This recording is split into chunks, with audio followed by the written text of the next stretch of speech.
Yo, what's up guys? It's me again, Ing Tyler Tattoo and next Tyler Vlog. Syempre, at ito nga guys, meron na naman tayong session. Minimal tattoo, IC stitch lang naman ang ating design at yung kanyang paa. Cover up tattoo nga pala itong ginawa natin guys. May maliit na tattoo si ma'am, may pinatakpan na lang yan sa atin ng stitch at yung sa kanyang kamay.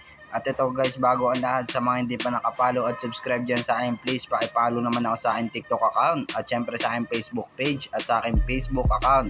At syempre pakisubscribe na rin ako guys sa akin YouTube channel, X Tyler Vlogs. Kaya sa mga gusto magpatattoo dyan, i-PM nyo lang po ako, isend nyo lang po sa akin ng design nyo na mapag-usapan natin yan. Naka-promo po ako ngayon and then bibigyan ko kayo ng malaking discount. At nga pala guys, naghahanap nga pala ako ng model para dito sa sasalihan ko ng dot-dotan. Sa mga pwede dyan, available dyan, i-PM nyo lang ako, pero kailangan natin ng mataas ng tolerance. Yun lang guys, kaya sa mga gusto magpatattoo dyan, arat na, i-PM nyo na ako, isend nyo na sa akin ang design nyo na mapag-usapan natin yan. We accept for GCash payment, we open for walk-in, schedule, home service at service fee, depende sa layo ng location nyo.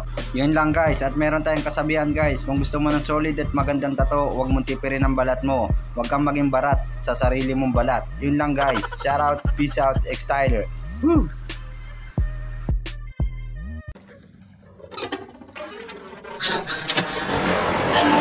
Ni の中にあなたが